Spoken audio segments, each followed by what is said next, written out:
CGTN, China Global Television Network.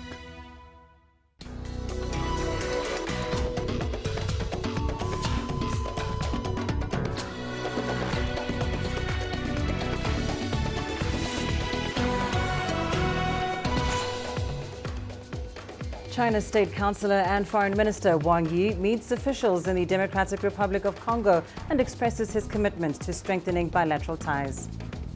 Ethiopia to open humanitarian corridors and repatriate refugees in the Tigray region. And WikiLeaks founder Julian Assange to remain in jail pending a US appeal. Coming to you live from Nairobi, this is Africa Live on CGTN. I'm Lindy Mtongana, and with me is Raman Young with a preview of your business news. That's right, Lindy. Here's what's coming up in the course of the hour.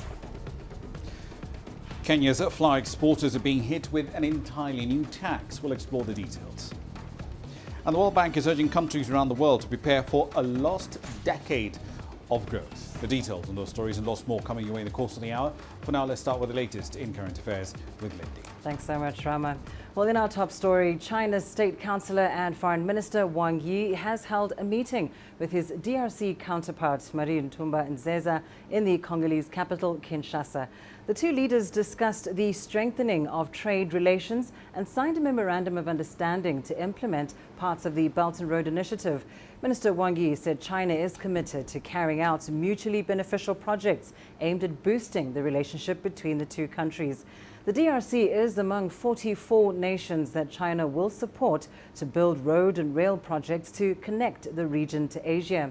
He also said China will support the DRC in its fight against the COVID-19 pandemic. Here's CGTN's Chris Ochamringa with more. The foreign minister, Wang Yi, met with senior officials of the DRC, the president, and discussed a lot about promoting trade. The DRC, China is the DRC's largest trading partner. There are more than 80 companies operating here, particularly in the mining sector. And so the two leaders discussed, the boosting of trade relations to continue what has been going on for a very long time. They also discussed about infrastructure projects, which is part of the agreement, the commitment that African leaders made in 2018 in Beijing during the Forum on China-Africa Cooperation Summit. This is the year that they're supposed to implement the commitments that the leaders made, particularly construction of roads, railways, and hydropower dams. The DRC is supposed to, get funding from China to carry out this project that's supposed to connect about 70 African countries to China and Asia to boost trade. They also discussed the issue of the fight against COVID-19, the COVID-19 pandemic. The DRC is experiencing the second wave of infections. Very many people have died, and so China has expressed its commitment to support the government to end this pandemic. Earlier, we spoke to David Otto Endele, the Director of Strategic Programs at the Geneva Center for Africa Security and Strategic Studies. Now, he explained the significance of Chinese Foreign Minister Wang Yi's visit to the DRC. I think it is very significant, especially for the long-term diplomatic, economic, political, and kind of a security relations that the DRC has had with the Chinese People's Republic. This is not the first time that China is exchanging visits to the DRC. They've had an extensive relations that has been since the 1970s, if not before that. So I think it's important for the fairly new government of the Republic of Congo, DRC, to be able to really exploit a win-win situation between the DRC and China, because it's important to always have that sincere but also bilateral benefit from the economic and also the political strength of China. I think the most important thing is for that relationship that is already existing to be maintained.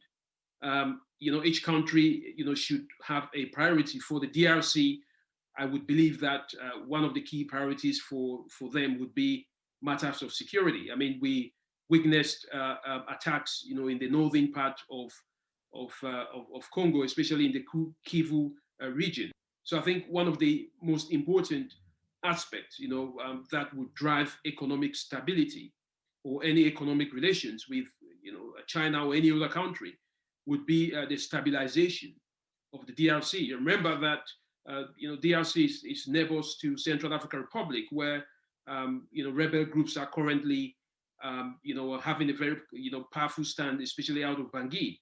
So I think, what, China and DRC should be talking about is how to enhance the cooperation beyond, or stabilize the current cooperation, but also beyond economic and other infrastructural developments. To be able to secure these infrastructures, you need security.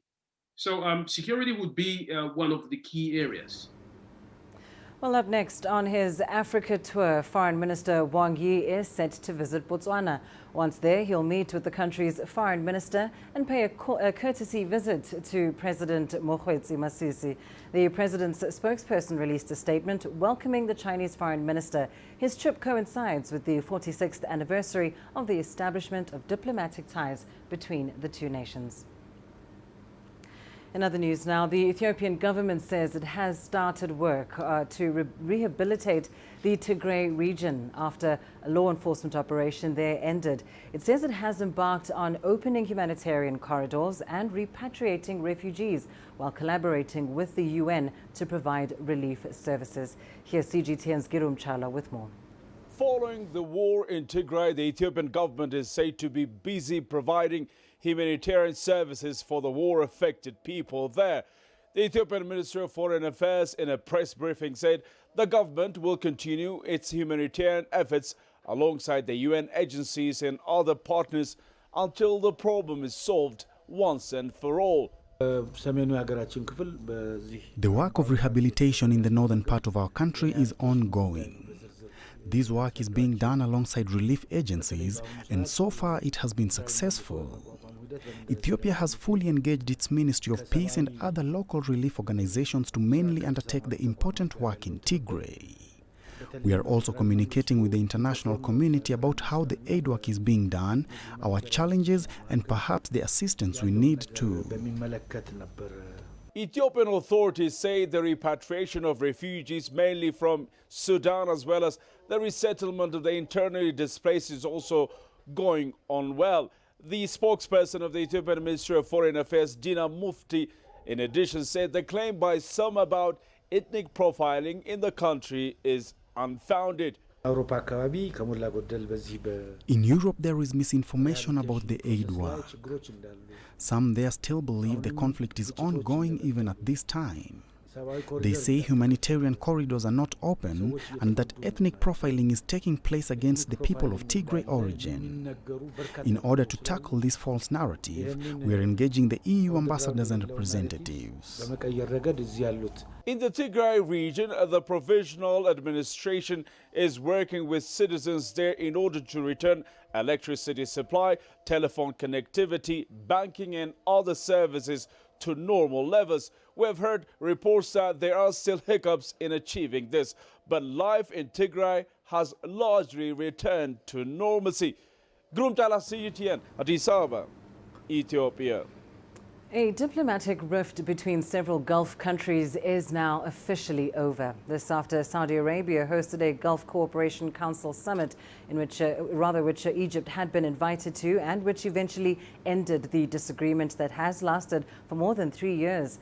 Delegates signed an agreement that now ends a blockade on Qatar and also commits the GCC nations to refraining from interfering in each other's domestic affairs. Here's Adel Al-Makhrouhi with more. With the promising new touristic destination of El Ola in the background of the talks, Saudi Arabia has once again led regional unity efforts. Leaders and delegations from the Kingdom, UAE, Bahrain and Egypt have all signed a reconciliation accord with Qatar. The document officially ends the 3.5-year-long diplomatic and business blockade on Qatar. We we were finally able to reach a mechanism that was satisfactory to everyone, and I am happy to report that we are at a place where everyone is satisfied and happy. And yes, all the outstanding, whether it's the returning of diplomatic relations, flights, etc., all of that will now go back to normal.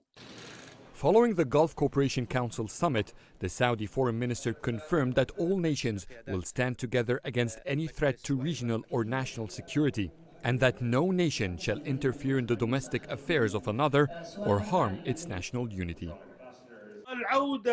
The return to strong ties will take time. It's been more than 3 years. During that time, there was more of a political and media war. It will definitely take some time for the wounds caused then to heal. We just hope that Qatar's blending with its regional partners will be smooth, and that this will reflect positively on regional security. Egypt, Saudi Arabia, UAE and Bahrain had in 2017 declared 13 demands before mending ties with Qatar. The list included banning specific groups on their terror list and shutting down the Qatari government-funded Al Jazeera news channel. After the summit, the UAE said the points were negotiable. The Declaration of Principles in Cairo in 2017 was very clear. This is what Saudi Arabia has based its negotiations on. The points are mainly about supporting stability and security of the four nations and the region overall. This is what has been achieved. This reconciliation will revive investment and trade between the 5 Arab nations involved in this diplomatic rift. It will also give a break to residents and travelers to Doha from the hectic indirect flights that have ached and restricted travel for more than 3.5 years. Adel Mahroui, CGTN, Cairo. United Nations officials have paid tribute to fallen peacekeepers from Burundi, Bangladesh and Cameroon. The peacekeepers died while on duty in the Central African Republic on different occasions. 3 Burundian peacekeepers were slain on Christmas Day by armed men ahead of elections. A Cameroonian was killed in a road accident while the Bangladeshi Blue Helmet officer fell ill. Among those in attendance were the Special Representative of the UN Secretary General, Mancur Ndiaye, and CAR's Minister of Defense, Marie-Noëlle Koyara. I want to recall that these 5 brave men died so that the flame of hope and peace burns in the Central African land. They died so that the Central African population could live in security and dignity, could exercise their civic duty to vote in a highly dangerous and volatile context exacerbated by the COVID-19 pandemic, despite the economic and health fragility that still strikes the Central African Republic. They have paid the price for their commitment and for the idea to make this world and this country a better place. Even though it is a moment of sorrow, we deem it prudent to their greatness and sacrifice they made in the line of duty and service to humanity. Roger Lumbala, a former DRC lawmaker, has been arrested in France. For years, Lumbala has faced accusations of leading the armed group, the RCDN. He was arrested by French authorities for complicity in crimes against humanity. Lumbala has always denied being a militia chief. His Nobel Peace Laureate, Dr. Denis Mukwege, has hailed Lumbala's arrest. In a statement, he said impunity was the main reason for continued massacres in the DRC. Mukwege was awarded the Nobel Peace Prize in 2018 for his work in treating victims of rape in the DRC's Kivu region. Well, time now for a short break. Here's what's still ahead on the program. WikiLeaks founder Julian Assange to remain in jail pending a US appeal. And the UK warns that a South African COVID-19 variant is highly infectious.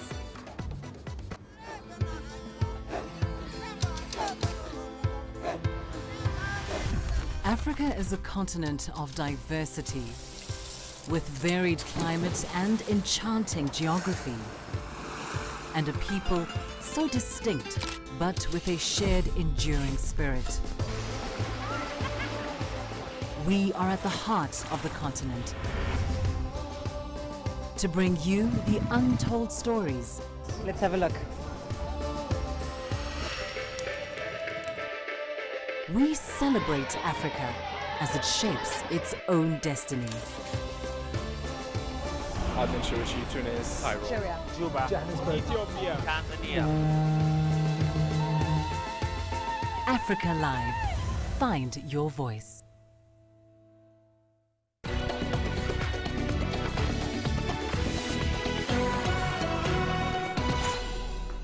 WikiLeaks founder Julian Assange will remain in UK custody after a British judge denied him bail on Wednesday.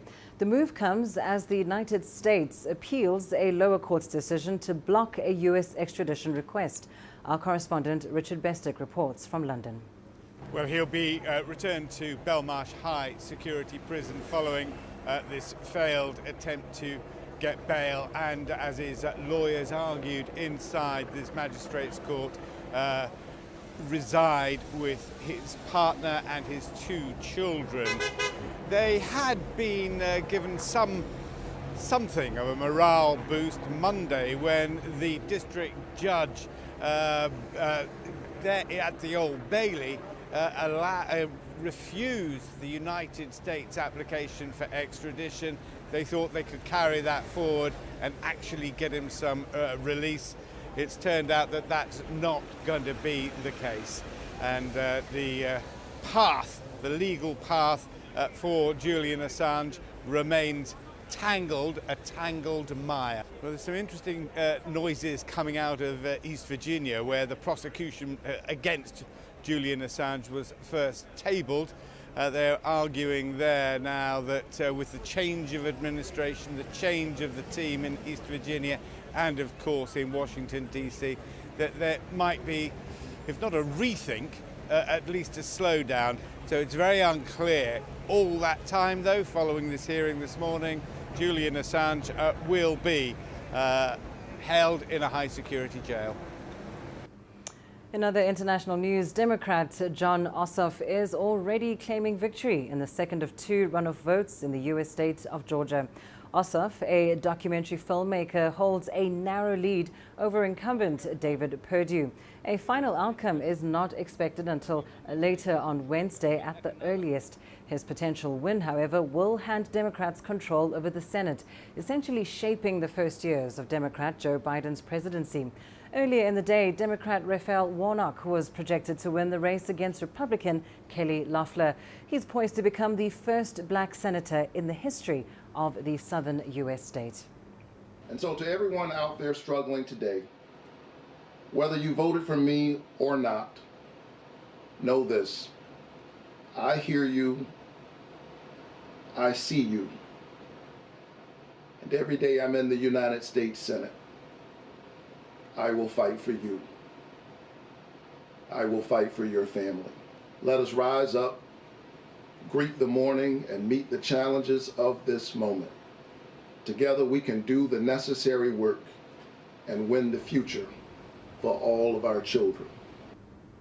And turning to the coronavirus pandemic now, UK Health Secretary Matt Hancock says the new COVID-19 variant identified in South Africa poses a bigger risk than the highly infectious UK variant, and that's why the country has restricted all flights from South Africa.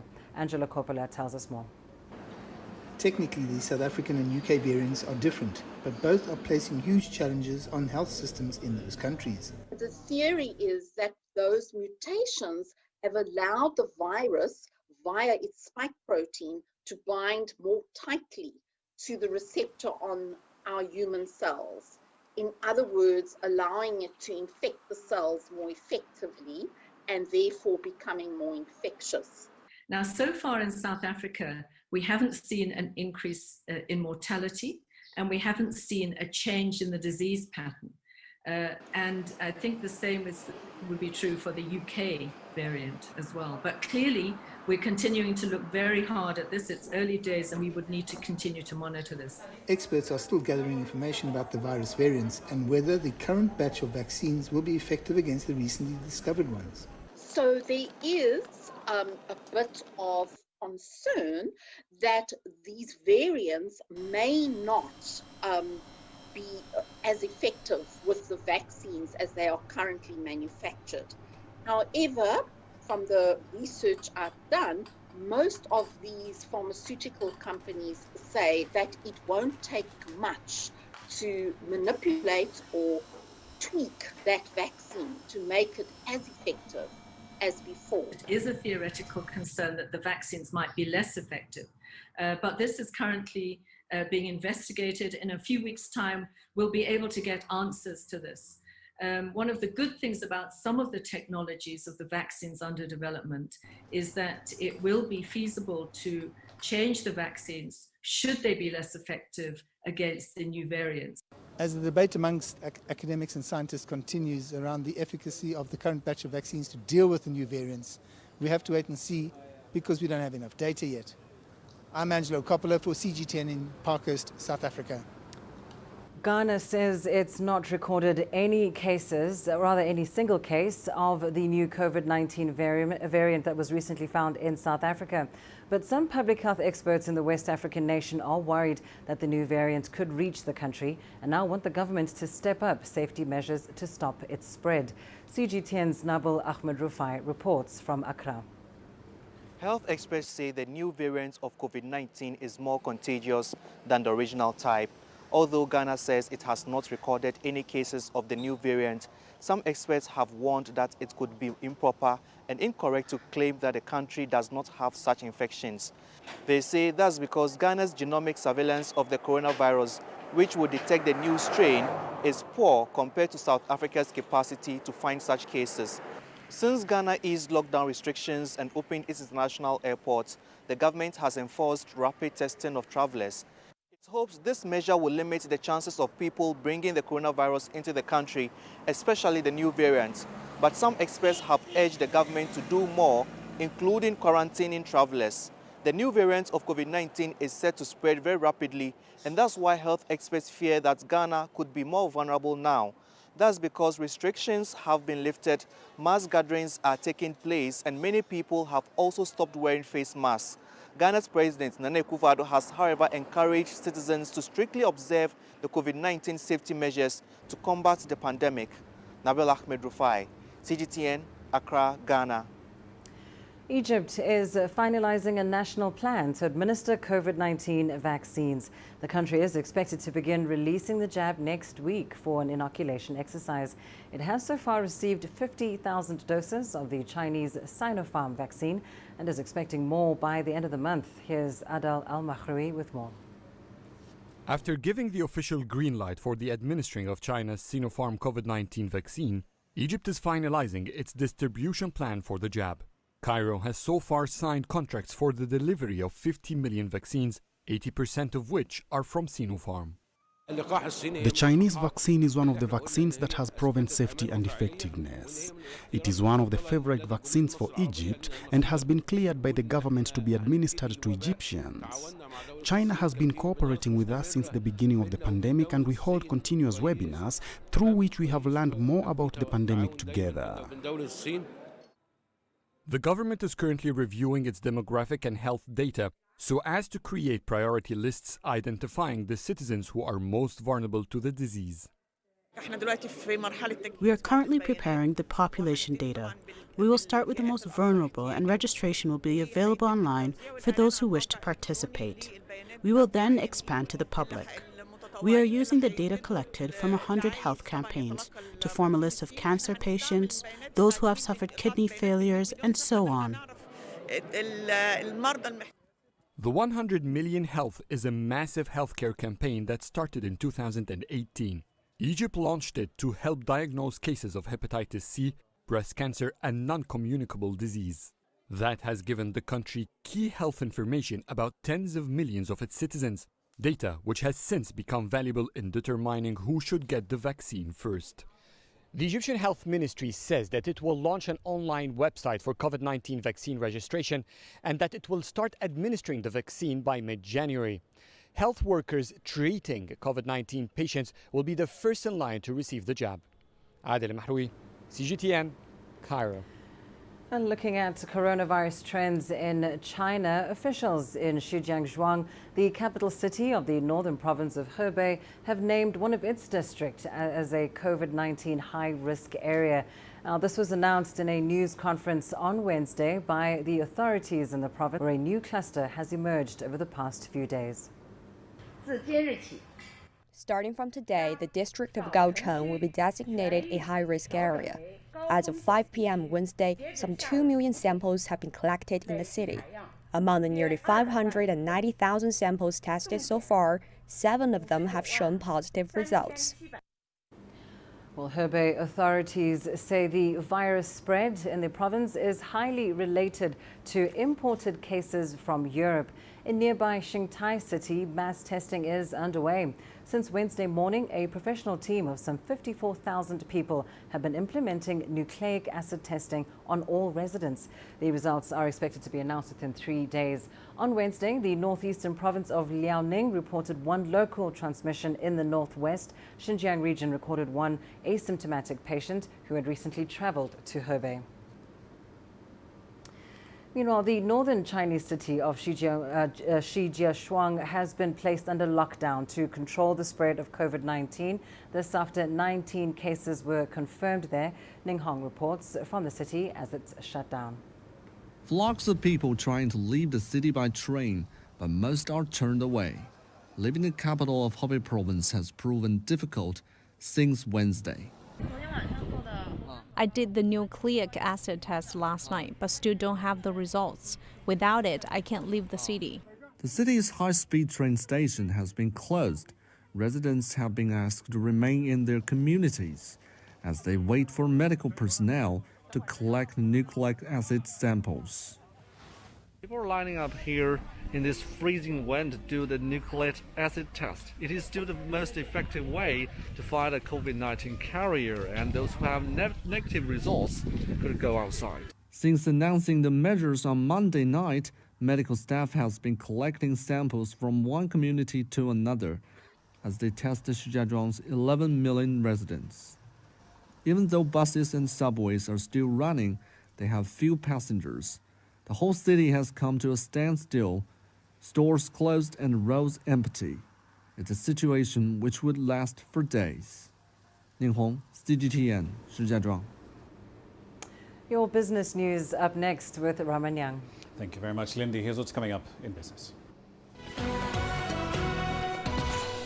Kenya's flour producers are being hit with an entirely new tax. And the World Bank is urging countries to prepare for a lost decade of growth.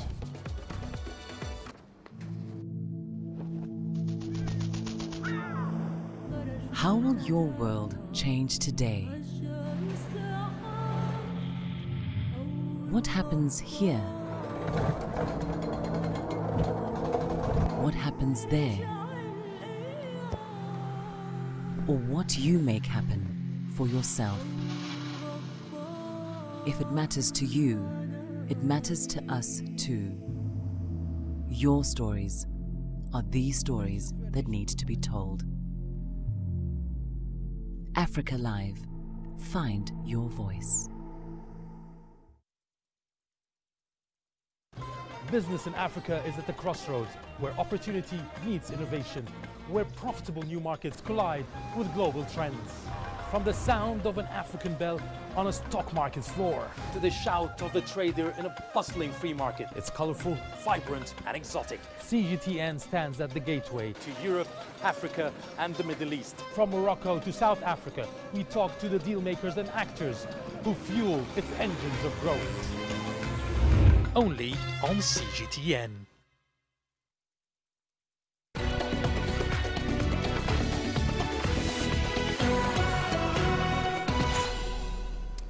Welcome back to the program. Let's start in East Africa. Kenyan flour exporters of especially fresh produce will from this month start paying at least 4 times more for their agricultural produce cess. A letter from the Horticultural Crops Directorate to the industry directs all exporters of horticultural produce to pay from the 1st of January agricultural produce cess based on the free onboard value of the commodity they're putting out into the market, not the actual volume of it, in line with new regulations. Now, those regulations have effectively increased the agricultural produce cess levy from the previous 30 cents a kilo to about 0.25% of the customs value. Additionally, exporters have to make those payments up front on prepayment accounts instead of paying it in arrears as they used to in the past. The Kenya Flour Council has opposed this directive. It says it counters relief initiatives by the government to try and cushion businesses from the impact of the COVID-19 pandemic. In North Africa, Tunisia's head of state says he will launch a national dialogue in the weeks to come that will include political parties and young people from all regions. The presidency said the dialogue proposed by the powerful Tunisian General Labour Union seeks economic, social and political reforms. Here's CGTN's Anin Chouachi with that story. President Kais Saied declared that the comprehensive national dialogue involving all stakeholders aims at developing a strategy to address the stifling crisis facing Tunisia. The head of state says the initiative will also bolster national solidarity and prevent the country from sinking into chaos and divisions. Unlike the previous dialogue initiatives, the new talks cannot be effective without involving all parties, but especially youth from all regions who can come up with solutions. The demands of Tunisians are the same since 10 years ago. Almost nothing was achieved, but the situation in some sectors has become worse. The Secretary General of the Tunisian General Labour Union, UGTT, said the country is currently experiencing a very difficult socio-economic situation, which has been further exacerbated by the impact of the COVID-19 pandemic. The Labour Union's National Dialogue Initiative is geared towards finding solutions to the current crisis. We call for national choices that we can develop together because the state is facing unprecedented political, economic and social challenges. The support of the president is important because the presidency is neutral and can bring all Tunisians together. Analysts stress the need to ensure a favorable social climate in Tunisia in order to keep households and companies afloat, protect jobs and incomes, and prevent the economy from collapsing. Unusual problems require exceptional measures and solutions in 2021. The economy is completely paralyzed due to the impact of the pandemic, but also the spread of social unrest. Sit-ins and strikes continue throughout the country. Only a serious dialogue initiative involving all parties can stabilize Tunisia and revive the economy.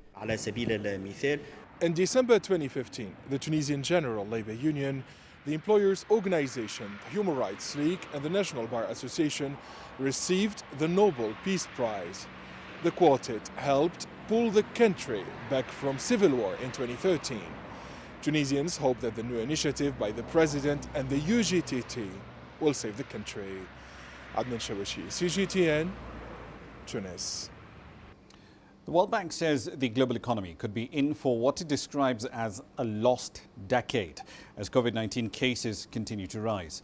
In its Global Economic Prospects report, the bank forecasted global potential growth, which assumes the economy is operating at full employment and full capacity, will slow down to at least 1.9% a year between 2020 and 2029.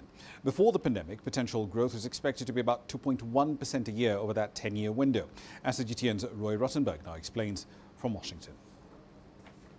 The World Bank says delays in vaccine distribution could subdue a good chunk of the growth. It projects 1.6% global growth if infections continue to rise and the worldwide rollout of a vaccine doesn't keep up. But if the pandemic comes under control and vaccines allow shuttered economies to open up once more, global growth for 2021 could reach 5%, according to the bank.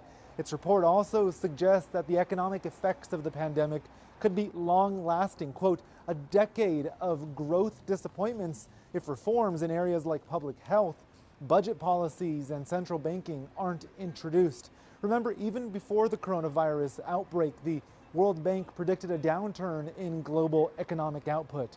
Well, China's economy may help offset some of that. Its economy was the only major one to grow in 2020, albeit just 2%. The bank expects the Chinese economy to expand by almost 8% this year. That's 1 point higher than its previous projection. While Beijing's recovery is pushing up the aggregate GDP in emerging markets and developing economies. But per capita income in those places has dropped significantly because of COVID-19. That's tipped millions of people back into poverty.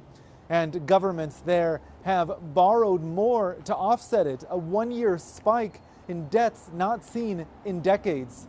Well, the World Bank expects the Eurozone's output to grow by 3.6% this year after a decline of more than double that in 2020.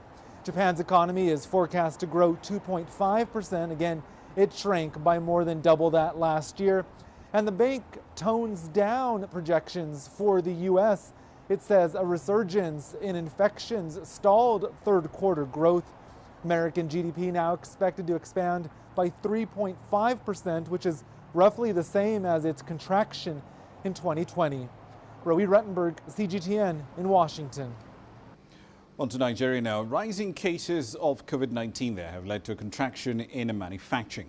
According to data from the Central Bank of Nigeria, the manufacturing PMI, the Purchasing Managers Index, for the month of December stood at a reading of 49.6 points. The sector essentially fell from 50.2 index points recorded in the month of November. Here's CGTN's Kelechi Mekalam with the details. This paint company, MP Colors Limited, is run by Darlington Okoye and employs over 50 workers. From grinding to mixing and dispersion, the factory in Nigeria's capital Abuja has been trying to keep up with production, producing all kinds of paint products. But lately, production's been cut by nearly half. Okoye says importing raw materials is becoming more difficult. Our production capacity before lockdown used to be about 1,500 buckets of paint every blessed day. And after the lockdown, shortly after the lockdown, business resumed and it even increased. Then there was enough chemicals and raw materials for production. But as at November, December, the pressure was high, no materials to meet up with demand. It's really affected our production capacity. It has to reduce automatically. So as we talk now, the production capacity that was almost getting to 2,000 daily now dropped to less than 1,000. So you can imagine that the effect of this pandemic actually affected our production. The surge in cases of COVID-19 has led to restrictions in movement, and there are concerns that governments may be gearing up for another lockdown. That has led to a decline in manufacturing activities in December. The Purchasing Managers Index by the Central Bank puts the manufacturing index at 49.6 points as against a recorded growth of 50.2 points in the preceding month. Experts say additional factors like importation, volatile foreign exchange, and infrastructure deficit are responsible for the contraction. We need to restructure our industrial base because, as I said, 80% of the manufacturing activities here are dependent on imported raw materials. And we need to shift that balance to processing much of our locally produced material. Some of the binding constraints facing the manufacturing sector is power. Power accounts for 30% of their input costs. And transportation network has even gone worse. That accounts for 20% of the input cost. So just between these two is 50% of the input cost. Nigeria's government has been commended for interventions in the manufacturing sector, and that includes the over $2.5 billion intervention fund. With this, key players are optimistic that the manufacturing sector will bounce back soon. Kelechi Mekalam, CGTN Abuja, Nigeria. US President Donald Trump has signed an executive order effectively banning transactions using 8 Chinese apps. The White House says the platforms covered include Alipay and the WeChat wallet. Now, the move, according to the White House, aims to protect Americans against the perceived threat from Chinese apps gaining large user bases and gaining access to sensitive personal information. But analysts argue that any new ban could face court challenges similar to those over the attempts to block WeChat and TikTok. In Japan, vehicle sales were down by nearly 12% last year compared to 2019 amidst the ongoing COVID-19 pandemic. That was the largest decline in sales in nearly 9 years. More than 4.5 million cars were sold last year in Japan, including mini vehicles with engines no larger than 660 cc's, or K cars as they're known in that particular market. Sales excluding mini vehicles fell by 12.3%. Toyota logged a 5.8% decline in domestic sales. Its competitors saw double-digit declines. Analysts say that the sector has seen sales rebound ever since the government lifted a nationwide state of emergency over the pandemic in May 2020. Now, in order to get its 2021 budget through Parliament with a razor-thin majority, Malaysia's government has given in to demands to allow millions of citizens to prematurely dip into their state pensions. Studies suggest that most Malaysians already have far too little saved up for their retirement. But while that is a big worry, many feel that they have no choice right now but to tap into their pensions to keep their heads above the water, at least as far as their finances are concerned. CGTN's Ryan Meltzer has the details from Kuala Lumpur. For the next few months, hawkers like these will automatically get licenses and be allowed to set up stalls almost anywhere in the capital. A government measure to help people stay afloat financially during the pandemic. The government is also allowing some 8 million working-age Malaysians to withdraw up to $2,500 from their state pensions. It may not sound like a huge amount, but more than half of Malaysians will have less than $12,500 in their pension funds when they retire. And just 1/3 of the population will have adequate savings for their retirement. It's a very tough decision for the government, given that it is actually the contributors' money. So they have the right to have access to their funds, to their savings, especially in the event of a distress situation, because you do not want the households to get into deeper problems. People are planning to use the funds to pay off debts, pay their rent, invest in small businesses. Raja Faisal works as a telecoms technician and part-time as a security guard, but has still seen his income dip sharply in recent months. I'm definitely worried about using the savings made for my old age, but I need the money to survive, for daily expenses, and to support my wife and kids. Malaysia's retirement age is still set at just 60, despite life expectancy now being in the mid-70s. And with Malaysians having the second highest levels of personal debt in Asia, allowing mass pension drawdowns is a worry. In the longer term, it will substantially reduce the amount that they will have for their retirement savings. Once the economy recovers and they are able to increase their income, they should put aside more money for their savings. Raja Faisal says he is planning to do just that, if and when his income rebounds to pre-pandemic levels. Ryan Meltzer, CGTN, Kuala Lumpur. And we'll leave it there for the time being. We'll be back at the top of the hour. In global business, the US Treasury Secretary, Steve Mnuchin, remember him, he's made his maiden tour to Sudan. So what exactly was discussed? What does this change for a country in economics? We'll explore that in plenty of detail at 1800 GMT. See you then. For now, back to Lindy. Thanks, Rama. Well, for now, let's take a short break. Here's what's still ahead on the program. Healing through dance. We take a look at Tunisia's Stambali dance that's said to improve a person's well-being. Join us in global business and see Africa through our eyes. The greatest journeys, the greatest sights, the greatest adventures. Here in Qanater, this weir allows the locals to walk on water. We're more than just TV news. We're your passport to the wonders of Africa. To bring of struggle, survival and hope.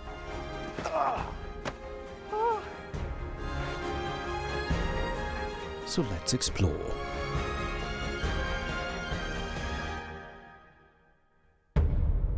CGTN. See the difference.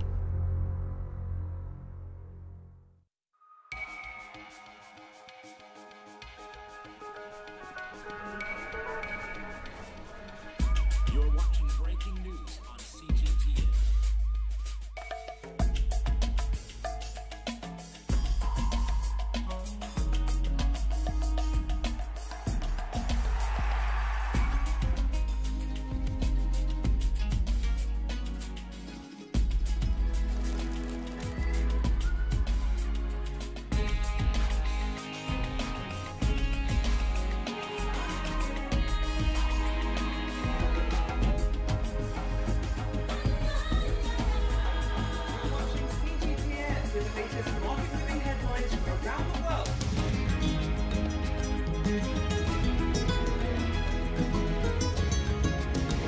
Welcome to the world today on CGTN.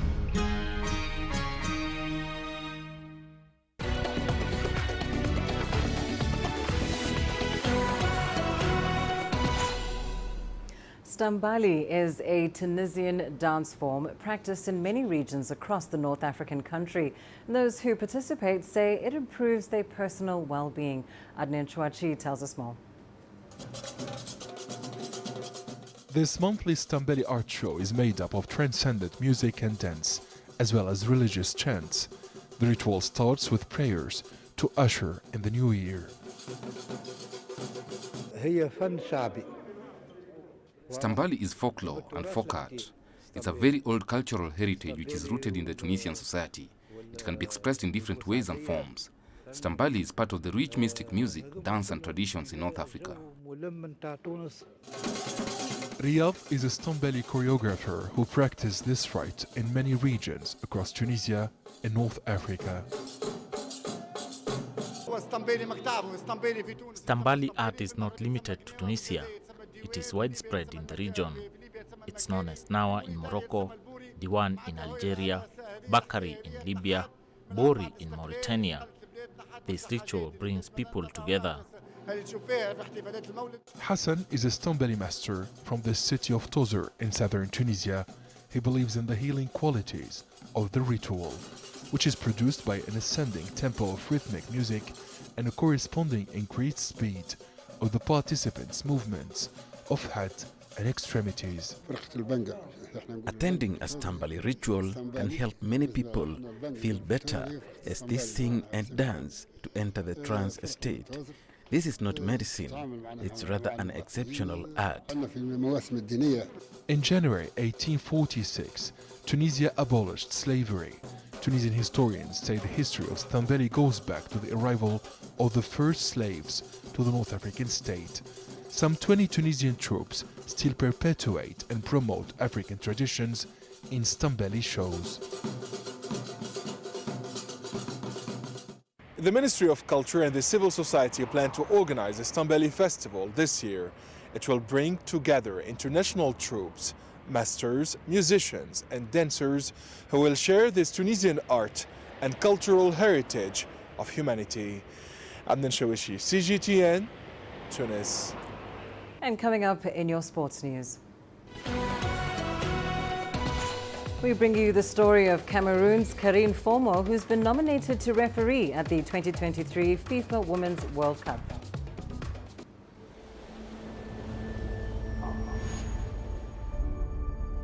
How would you create your legend? On the fields, on the tracks, in the arenas of Africa. Were you born to be a player? Could this moment be yours?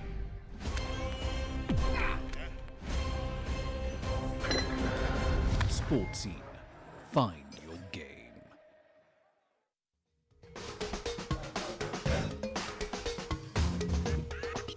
Africa Live. Find your voice.